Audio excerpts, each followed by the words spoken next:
Hi friends, welcome to Gomathi food channel. இன்றைக்கி வீடியோவில் அருமையான சுவையில் கொத்தமல்லி சாதம் எப்படி செய்கிறதுன்னு பார்க்கலாம். ஃபஸ்ட்டு கொத்தமல்லி சாதம் பண்ணுறதுக்கு நம்ம சாதம் வடித்து எடுத்துக்கணுங்க.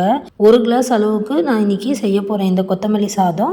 நீங்கள் சாதம் வடிக்கும் போது அதில் கொஞ்சமாக உப்பும் எண்ணெயும் விட்டு நீங்கள் சாதம் வடிக்கணும். அப்போ தான் ஒன்றோடு ஒன்று ஒட்டி போகாமல் குழையாமல் நல்லா உதிரி உதிரியாக கிடைக்கும். சாதம் மட்டும் கரெக்டாக பதமாக வடித்து எடுத்துக்கோங்க. அடுத்ததான் நம்ம கொத்தமல்லி சாதம் பண்ணுறதுக்கு கொத்தமல்லி விழுது அரைச்சிக்கலாங்க. அதுக்கு மிக்ஸி ஜாரில் ஒரு 3 பச்சை மிளகாய் சேர்த்துருக்கேன். பாருங்கள், நம்ம 1 கிளாஸ் அரிசிக்கு மட்டும்தான் இந்த காரம் இந்த மசாலா நம்ம அரைக்க போகிறோம். நீங்கள் எக்ஸ்ட்ரா இன்னும் சேர்க்க போகிறீங்கன்னா 1 டம்ளர் அரிசிக்கு நமக்கு 3 பச்சை மிளகாய் அளவுக்கு காரமோட அளவு கரெக்டாக இருக்கும்.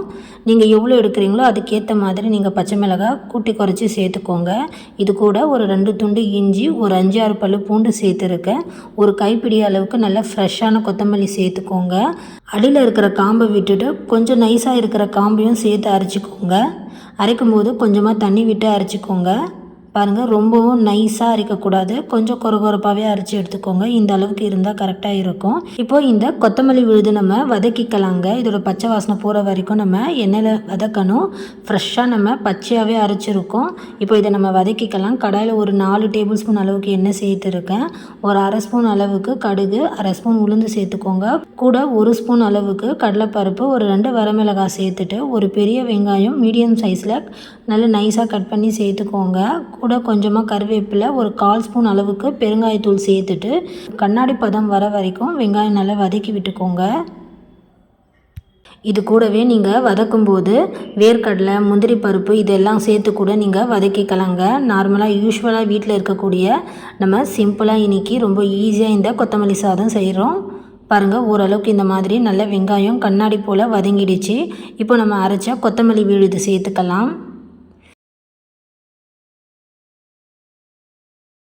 மிக்ஸி ஜாரில் இது போல் கொத்தமல்லி விழுது அங்கங்கே ஒட்டியிருக்கும். இதை கூட நம்ம வேஸ்ட் பண்ணாமல் கொஞ்சமாக தண்ணி சேர்த்துட்டு நல்லா அலசிட்டு சேர்த்துக்கலாங்க. இப்போது நம்ம தேவையான அளவுக்கு உப்பு சேர்த்துக்கலாம். உப்போட அளவு மட்டும் பார்த்து சேர்த்துக்கோங்க. நம்ம சாதம் வடிக்கும் போது உப்பு சேர்த்துருக்கோம். ஸோ அதனால் கொஞ்சமாக உப்பு சேர்த்துக்கோங்க. உப்பு சேர்த்துட்டு கொத்தமல்லி விழுதை நல்லா வதக்கி விட்டுக்கோங்க. வதக்கும்போது மீடியம் ஃப்ளேம்லேயே வச்சு வதக்குங்க. நம்ம சேர்த்துருக்கிற அந்த தண்ணி நல்லா வற்றி வரணும். போட்ட எண்ணெய் எல்லாமே நல்லா பிரிஞ்சு வர வரைக்கும் வதக்கி விடுங்க. கொத்தமல்லியோட பச்சை வாசனை போகணும். நம்ம பச்சையாக தான் அரைச்சிருக்கோம். நம்ம அரைக்கும் போது இதில் புளி எதுவுமே சேர்த்து அரைக்கலை. அதனால தான் நமக்கு கொத்தமல்லியோட நிறம் மாறாமல் அப்படியே இருக்குது. பாருங்கள், நீங்கள் அரைக்கும் போது புளி சேர்த்து அரைச்சிட்டிங்கன்னா கொத்தமல்லி விழுது நமக்கு கருத்து போன மாதிரி ஆகிடும். இந்த மாதிரி பச்சையாக இருக்காது. பாருங்கள், இந்த மாதிரி தண்ணி நல்லா வற்றி எண்ணெய் விட்டு பிரிஞ்சு வந்ததும் இப்போது இதில் நம்ம ஒரு 1/2 மூடி எலுமிச்சை சாறு சேர்த்துக்கலாங்க. கரெக்டாக இருக்குங்க. 1 டம்ளர் அரிசிக்கு ஒரு பாதி அளவுக்கு எலுமிச்சை சாறு கரெக்டாக இருக்கும் புளிப்போட டேஸ்ட்டு. இந்த டைமில் நீங்கள் இது போல் நல்லா பிழிஞ்சு விட்டு சேர்த்துக்கோங்க. எலுமிச்சை சாறு சேர்த்துட்டு நல்லா ஒரு வாட்டி கலந்து விட்டு கேஸ் ஆஃப் பண்ணி இறக்கிக்கோங்க. லெமன் ஜூஸ் சேர்த்துட்டு கேஸ் ஃப்ளேம் வச்சு நீங்கள் ரொம்ப நேரம் வதக்கக்கூடாது. சேர்த்ததும் உடனே கேஸ் ஆஃப் பண்ணி இறக்கிக்கோங்க. பாருங்கள், நல்லா சூப்பரான கொத்தமல்லி தொக்கு ரெடி ஆகிடுச்சு. இதை உடனே நீங்கள் சாதம் சேர்த்து கூட கொத்தமல்லி சாதம் ரெடி பண்ணிக்கலாம்.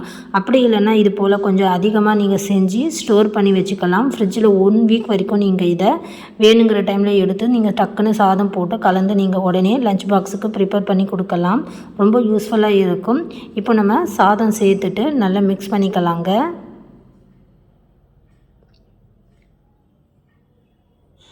நல்ல சூப்பராக டேஸ்ட்டாக அருமையான சுவையான கொத்தமல்லி சாதம் ரெடி பண்ணியாச்சு.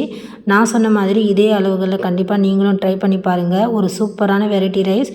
இந்த மாதிரி வெரைட்டி ரைஸோடு நம்ம தொட்டு சாப்பிட்றதுக்கு சூப்பரான அருமையான உருளைக்கிழங்கு வறுவல், கத்திரிக்காய் வறுவல், காலிஃப்ளவர் வறுவல், இந்த மாதிரி நிறைய விதமான ரெசிபிஸ் எல்லாம் நான் அப்லோட் பண்ணியிருக்கேன்.